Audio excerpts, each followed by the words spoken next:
Pendiri Daulah Turki Utsmani adalah bangsa Turki dari suku Oghuz yang mendiami wilayah Mongol. Mereka masuk Islam sekitar abad ke-9 atau ke-10. Ketika mereka menetap di Asia Tengah, di bawah tekanan serangan-serangan Mongol pada abad ke-13 Masehi, mereka melarikan diri ke daerah barat dan mencari tempat pengungsian di tengah-tengah saudara-saudara mereka, orang-orang Turki Seljuk di dataran tinggi Asia Kecil. Di sana, di bawah pimpinan Ertugrul, mereka mengabdikan diri kepada Sultan Alauddin II, Sultan Seljuk yang kebetulan sedang berperang melawan Bizantium. Berkat bantuan mereka, Sultan Alauddin mendapatkan kemenangan. Atas jasa baik itu, Sultan Alauddin menghadiahkan sebidang tanah di Asia Kecil yang berbatasan dengan Bizantium. Sejak itu, mereka terus membina wilayah barunya dan memilih kota Shukut sebagai ibu kota. Kemudian, Ertugrul meninggal dunia pada tahun 1289 Masehi. Kepemimpinan dilanjutkan oleh putranya, yaitu Utsman. Putra Ertugrul inilah yang dianggap sebagai pendiri kerajaan Utsmani. Utsman memerintah antara tahun 1290 sampai 1326 Masehi. Sebagaimana ayahnya, ia banyak berjasa kepada Sultan Alauddin II dengan keberhasilannya menduduki benteng-benteng Bizantium yang berdekatan dengan Khorezm. Pada tahun 1300 Masehi, bangsa Mongol menyerang kerajaan Seljuk dan Sultan Alauddin terbunuh. Kerajaan Seljuk ini kemudian terpecah-pecah dalam beberapa kerajaan kecil. Utsman pun menyatakan kemerdekaan dan berkuasa penuh atas daerah yang didudukinya. Sejak itulah kerajaan Utsmani dinyatakan berdiri. Penguasa pertamanya adalah Utsman yang sering disebut juga Utsman I. Setelah Utsman I mengumumkan dirinya sebagai Padishah Al-Utsman atau Raja Besar Keluarga Utsman pada tahun 699 Hijriah atau 1300 Masehi, setapak demi setapak wilayah kerajaan dapat diperluasnya. Ia menyerang daerah perbatasan Bizantium dan menaklukkan kota Khorezm pada tahun 1317 Masehi. Kemudian pada tahun 1326 Masehi dijadikan sebagai ibu kota kerajaan.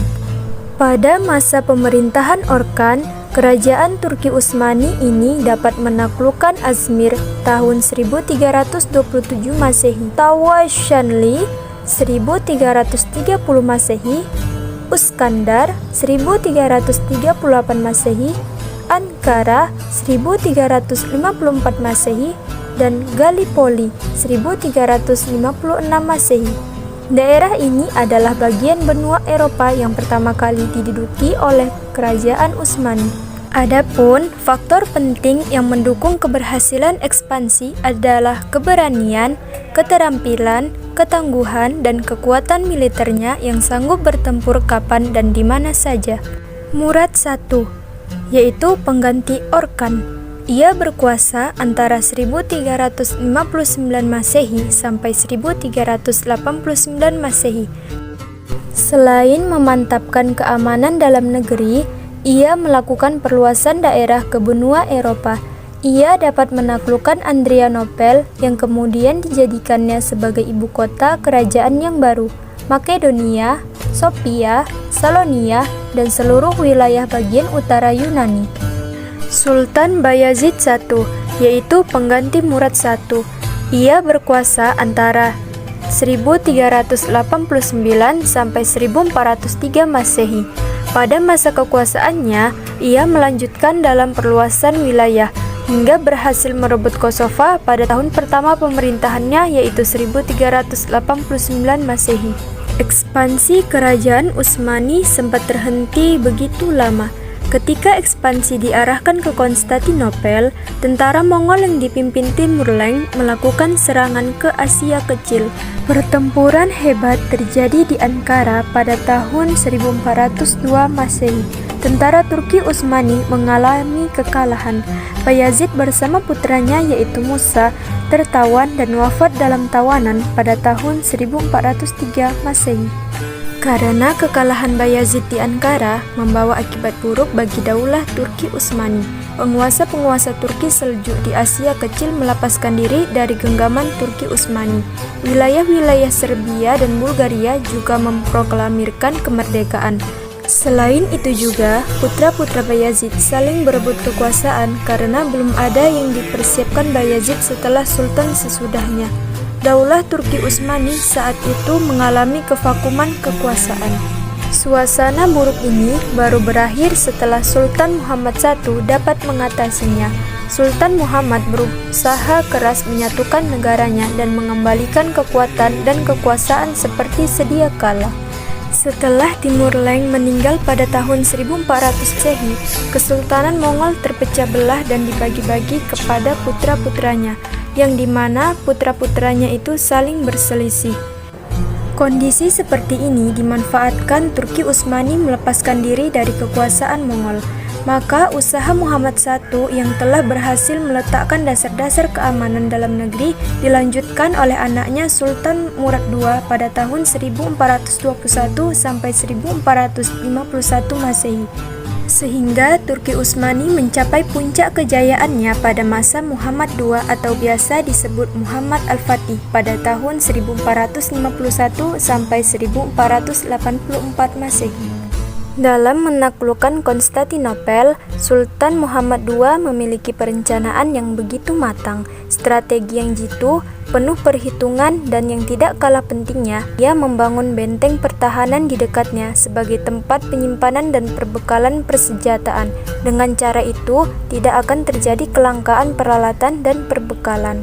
Sehingga pada tahun 1453 Masehi, Sultan Muhammad II dapat mengalahkan Bizantium dan menaklukkan Konstantinopel.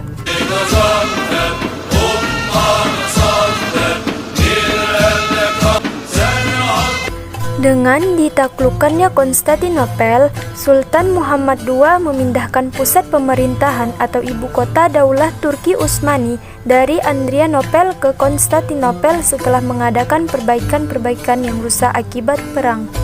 Jika selama ini perhatian sultan-sultan hanya tertuju pada bidang keamanan dan ekspansi wilayah saja, maka pada masa Muhammad II ini mulai ada perhatian pada bidang lain, yaitu gereja Hagia Sophia dimodifikasi dan disulap menjadi masjid.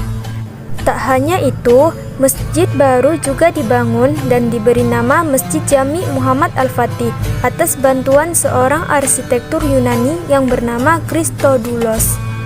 Sultan Muhammad II juga mulai membangun sekolah-sekolah, pemandian, dapur umum, rumah sakit, dan panti-panti sosial. Dan ia juga membangun sebuah masjid di dekat makam Abu Ayyub Al-Ansari yang tewas dalam penyerangan pertama ke Konstantinopel pada tahun 678 Masehi. Akhirnya, dalam usia 51 tahun, Muhammad II pun meninggal dunia dan dimakamkan di dekat Masjid Megah yang dibangunnya di Konstantinopel. Sultan Salim I, yaitu pengganti Muhammad II, berkuasa antara 1512 sampai 1520 Masehi. Pada masa kekuasaannya, ia mengalihkan perhatian ekspansinya dari dunia barat ke dunia timur dengan menaklukkan Persia, Syria, dan Daulah Mamalik di Mesir. Usaha Sultan Salim I ini dikembangkan oleh Sultan Sulaiman Al-Qanuni pada tahun 1520 sampai 1566 Masehi. Fase kemunduran pun terjadi setelah Sultan Sulaiman meninggal dunia pada tahun 1566 Masehi. Akan tetapi, sebagai sebuah kerajaan yang sangat besar dan kuat, kemunduran itu tidak langsung terlihat. Sultan Sulaiman Al-Qanuni digantikan oleh Salim II pada tahun 1566 sampai 1573 Masehi. Dan masa kekuasaan berikutnya diteruskan oleh Sultan Murad III pada tahun 1574 sampai 1595 Masehi. Yang menjadi faktor runtuhnya Daulah Turki Utsmani yaitu yang pertama, Sultan Murad III berkepribadian jelek dan suka memperturutkan hawa nafsunya sehingga menyebabkan timbulnya kekacauan dalam negeri. Yang kedua, kekacauan ini semakin menjadi-jadi dengan tampilnya Sultan Muhammad III pada tahun 1595 sampai 1603 Masehi, yaitu pengganti Murad III. Ia membunuh semua saudara laki-lakinya berjumlah 19 orang. Yang ketiga, wilayah kekuasaan Turki Utsmani yang luas dan rumit dalam menyusun administrasi negara sehingga administrasi negara Turki Utsmani tidak beres. Sementara penguasanya sangat berambisi memperluas wilayah, ikut perang terus-menerus, dan akibatnya tidak ada waktu lagi mengurus administrasi negara. Dan masih banyak lagi yang menjadi faktor runtuhnya Daulah Turki Utsmani.